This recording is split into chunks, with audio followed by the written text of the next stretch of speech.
آپ کو اپنی تکلیف کو اپنی الفاظ سے بیان نہیں کر سکتا۔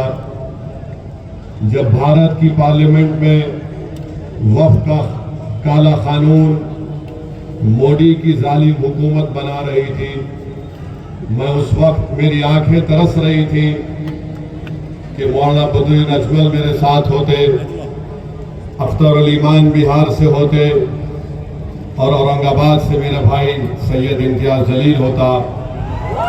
کاش یہ قانون نہیں بنتا جس قانون کے ذریعے B J P R S S مسجدوں، درگاہوں اور خانقاہوں کو چھیننا چاہتی ہے۔ آپ اندازہ بھی نہیں لگا سکتے کہ بھارت کی پارلیمنٹ میں ہم کتنے مرتبہ مولانا بدرالدین اجمل صاحب کو یاد کرتے ہیں۔ اللہ کا فیصلہ تھا، مگر میں آپ کو بتانے آیا ہوں،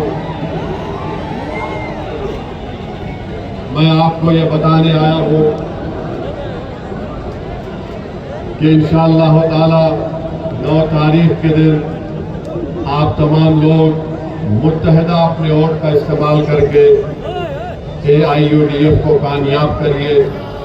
میں 2012 میں بھی BTDA میں جب وہ تمام حادثات ہوئے تھے، میں آیا تھا حیدرآباد سے 12 ڈاکٹرز کو رمضان کے مبارک مہینے میں آ کر مختلف ریلیف کیمپ جو AIUDF نے قائم کیے تھے اس میں جا کر ہم لوگ وہاں کے ریفیوجیز سے ملاقات کرتے تھے۔ میں آپ کی تکلیف کو سمجھ سکتا ہوں، بلکہ میں آگے بڑھ کر یہ کہہ سکتا ہوں کہ پچھلے 60 سال میں آسام میں اگر سب سے زیادہ کسی کو تکلیف دی گئی، سب سے زیادہ کسی سے ناانصافی کی گئی، سب سے زیادہ کسی کو دبایا گیا، ان کی آواز کو ختم کرنے کی کوشش کی گئی، تو وہ آسام کا مسلمان ہے، مسلم اقلیت ہے۔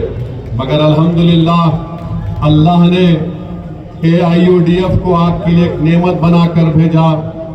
آپ نے، ہمارے بزرگوں نے ظلم کو سہ کر، جیلوں کی صحبتیں برداشت کر کے، پولیس کی گولیاں کھا کر، اپنے بچوں کو یتیم ہوتا دیکھ کر بھی آپ نے AIUDF کو ایک طاقت بخشی ہے۔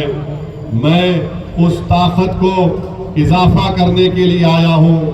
میں یہ چاہتا ہوں، آپ سے گزارش کروں، آپ کے درمیان میں کھڑے ہو کر آسام کے میاں مسلمانوں سے بھیک مانگوں کہ آپ میری جھولی میں آپ کا اتحاد ڈال دو۔ آپ اپنے ووٹ کے ذریعے سے اپنے آپ کو کامیاب کرو میرے بھائی۔ میں جانتا ہوں ناگاؤں میں دسمبر کے مہینے میں 1800 خاندان کو زمین سے ان کا ایوکشن کر دیا گیا۔ آپ کا MLA جیل میں تھا، امین الاسلام، آپ کے گھر کو ہٹایا گیا۔ میں آپ سے اپیل کر رہا ہوں کہ آج آپ 9 تاریخ کے دن آپ یہ مت دیکھیے کہ کون ہمارے سامنے کھڑا ہے۔ امین الاسلام کینڈیڈیٹ ہے، عبدالعزیز امیدوار ہے، مگر یہ سوچ کر تالار چابی پر بٹن دبائیے کہ میں امین الاسلام ہوں، میں عبدالعزیز ہوں۔ آپ کا بچہ، آپ کی بیٹی یہ سمجھے کہ یہ کینڈیڈیٹ نہیں ہے، ہم تمام کینڈیڈیٹ ہیں۔ ہم اپنے اتحاد سے ان کو کامیاب کریں گے، کیونکہ آسام کی اسمبلی میں اگر کوئی لڑ سکتا ہے ہیمنت بسوا شرما سے، تو کوئی کانگریس کا لیڈر نہیں لڑ سکتا۔ اس کا نام امین الاسلام ہے، اس کا نام عبدالعزیز ہے۔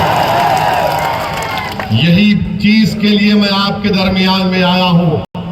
کانگریس کے لوگ بہت کوشش کیے کہ اویسی تم آسام کو مت جاؤ، ایسا کرو، وہ یہ کر دیں گے، بعد میں جاؤ۔ میں نے کہا جب میرے بڑے بھائی مولانا بدرالدین اجمل کو میری ضرورت ہے تو خدا کی قسم میں جاؤں گا بدرالدین اجمل کے لیے اور ان کا ساتھ کروں گا۔ میرے بھائی، اگر جسم کے کسی ایک حصے میں تکلیف ہوتی ہے تو ایمان یہ پکار کر کہتا ہے کہ تم اس وقت تک مومن نہیں ہے جب تم ایک بھائی کی تکلیف کو اپنے سینے میں محسوس نہیں کرتے ہو۔ میں آپ کی تکلیف کو محسوس کرتا ہوں، آپ کی تکلیف کو دیکھ کر میرے آنکھ میں آنسو بھی آ جاتے ہیں، مگر میں کبھی مایوس نہیں ہوتا ہوں، کیونکہ ہمارا رب اللہ ہے، ہم اللہ سے امید کرتے ہیں، اور اللہ انشاءاللہ تعالی یاد رکھو جس کو آج کمزور سمجھ کر ظالم ظلم کر رہا ہے، جس کو کمزور سمجھ کر ان کو گھر سے نکالا جا رہا ہے، تاریخ یہ بتاتی ہے کہ جنہوں نے اللہ کی رسی کو مضبوطی سے تھام کے رکھا، جن پر ظلم کیا گیا ہے، تم میرے الفاظ لکھ کر رکھ لو، ایک دن آئے گا یہی میاں ہوں گے اور تمہارے سر پر عزت کا تاج رکھا جائے گا، اقتدار تمہارے ہاتھ میں آئے گا انشاءاللہ تعالی۔ میری اللہ سے دعا ہے کہ اللہ مجھے زندہ رکھے کہ میں وہ دن دیکھ سکوں جب ظالم نیچے ہوں گے اور مظلوم اوپر کھڑے ہو کر اقتدار سنبھالے گا انشاءاللہ تعالی۔ تو میرے عزیز دوستوں اور بزرگوں، اتحاد کو مضبوط کریے، کانگریس پارٹی کچھ نہیں کر سکتی، آپ